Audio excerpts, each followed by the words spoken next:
தாமம். இன்று ஒருவர் தமிழகம் வருகிறார்.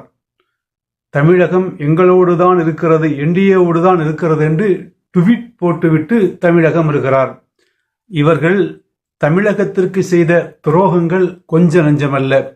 இவர்களால் துரோகத்தை மட்டுமே தமிழகத்திற்கு செய்ய முடிந்திருக்கிறது. 12 ஆண்டு கால இவர்களுடைய ஆட்சியில தமிழகம் மத்திய தொகுப்பிலிருந்து எந்த ஒரு பெரிய நன்மையையும் பெறவில்லை என்பதுதான் உண்மை. மாறாக தமிழகத்தினுடைய அந்த வரிப்பணங்கள் மத்திய ஆட்சியாளர்களால் பெருமளவில் பெறப்பட்டும் கூட அதிலிருந்து வரக்கூடிய தமிழகத்திற்குரிய பங்கு முறையாக வந்து சேரவில்லை.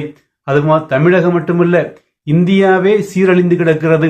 இவர்கள் ஆட்சி பொறுப்பேற்பதற்கு முன்னால டாலருக்கு மாற்றான இந்திய ரூபாவின் மதிப்பெண்ண இன்னைக்கு கிட்டத்தட்ட 100 ரூபாவை தொடக்கூடிய நிலையில் இருக்கிறது ஒரு டாலர். அன்னைக்கு 65-66 மன்மோகன் சிங்குடைய பிரிவில் இருந்தது. அது மாதிரி இன்னைக்குள்ள கேஸ் விலை என்ன, அன்னைக்குள்ள கேஸ் விலை என்ன, இன்னைக்குள்ள இந்தியாவுடைய உள்நாட்டு உற்பத்தி என்ன, அன்னைக்குள்ள உற்பத்தி என்ன, இன்னைக்குள்ள பெட்ரோல் விலை என்ன, அன்னைக்குள்ள பெட்ரோல் விலை என்ன, இப்படி அடுக்கிக் கொண்டே போகலாம். ஒரு கேடுகட்ட ஆட்சி, முன்னேற்றம் என்ற பெயரிலே இந்தியாவை பின்னோக்கி அழைத்து சென்ற ஒரு ஆட்சி தான் தற்போதைய ஆட்சியாக இருக்கிறது. நம்ம பேரெல்லாம் சொல்ல விரும்பல, அவளோட பேரை சொல்றதையே நம்ம நினைக்கிறோம், பாவமாக நினைக்கிறோம்.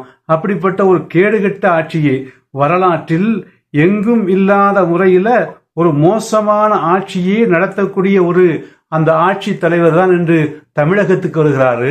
தமிழகத்தை மீட்க போறாராம்.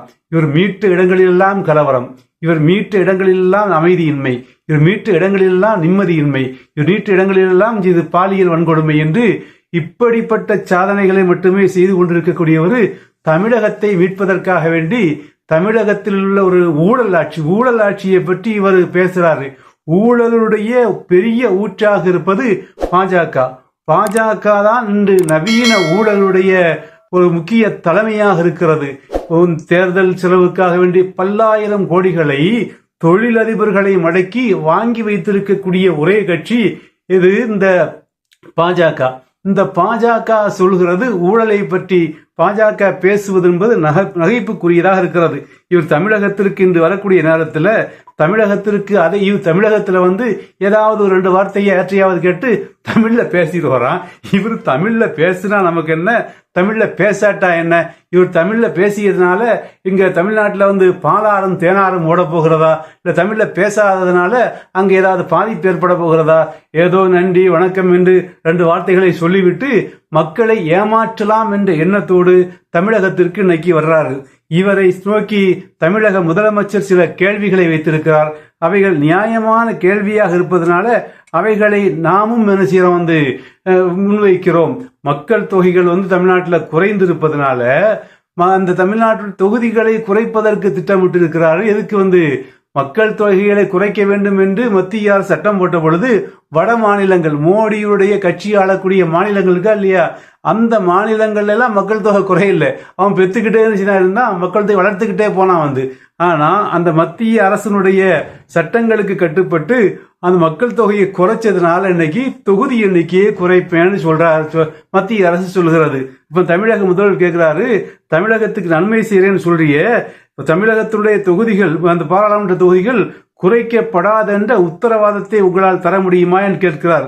அது மாதிரி தமிழ்நாட்டுக்கு தர வேண்டிய 3458 கோடி கல்வி நிதி எப்ப வரும் என்பதை இன்னைக்காவது உங்களால் செய்ய முடியுமா, சொல்ல முடியுமான்னு கேட்கிறாரு. அது மாதிரி பாஜகவினுடைய முகவராகவே தமிழ்நாட்டில் செயல்படுகின்ற அந்த ஆளுநருடைய அட்டூழியத்தை நீங்கள் எப்போது அடக்குவீர்கள்? அது மாதிரி 10 ஆண்டுகளாக இன்ச்சாக ஒன்றிய அரசு இழைத்து வரும் துரோகங்களுக்கு எப்போது முடிவு வரும்? அதில் ஒரு துரோகம்தான் எய்ம்ஸ், மதுரையினுடைய எய்ம்ஸ் கட்டுவதாக சொல்லி அங்க ஒரு கல்லை கூட என்ன செய்யல, இன்னும் வைக்கவில்லையே. எப்போது அந்த கல்லை வைத்து எய்ம்ஸை கட்டுவீர்கள்? அது மாதிரி ஓசூர் விமான நிலையம், கோவை மதுரை மெட்ரோ திட்டங்களுக்கு நீங்கள் எப்போது ஒப்புதல் தருவீர்கள்? அது மாதிரி கீழடி அறிக்கை, கீழடி தமிழர்களுடைய பாரம்பரியத்தை பறைசாற்றுகின்ற, தமிழர்களுடைய பழம்பெருமையை பறைசாற்றுகின்ற ஒரு இடமாக இருக்கிறது. அது சம்பந்தமான ஆய்வுகள் தெளிவாக சொல்லப்பட்டிருக்கிறது. தமிழர்கள் இந்தியாவினுடைய மூத்த குடிமக்களாக இருக்கிறார்கள் என்பது உட்பட பல்வேறு விஷயங்கள் அதில் இருக்கிறது. அந்த கீழடி அறிக்கையை மறைக்கிறதே, அதை எப்போ வெளியிடுவீங்க? அது மாதிரி தமிழ் மாசத்தின் தமிழர்களை மிஞ்சியதாக காட்டிக்கொள்ளும் உங்கள் அரசிடமிருந்து தமிழுக்குரிய நிதி எப்போது வரும் என்று முதலமைச்சர் கேட்டிருக்கிறார். இந்த கேள்விகள் அனைத்துமே நியாயமானதுதான். அதாவது இந்த கேள்விகள் கேட்பது நமது கடமை. இதுக்கு எந்த பதிலும் வரப்போவதில்லை என்பதும், மத்திய அரசினால தமிழகத்துக்கு மட்டுமல்ல இந்தியாவுக்குமே எந்த நன்மை இல்லை என்பதும், இது ஏதோ ஒரு நவீன கொள்ளை நடைபெற்று கொண்டிருக்கிறது என்பதும் தான் உண்மை.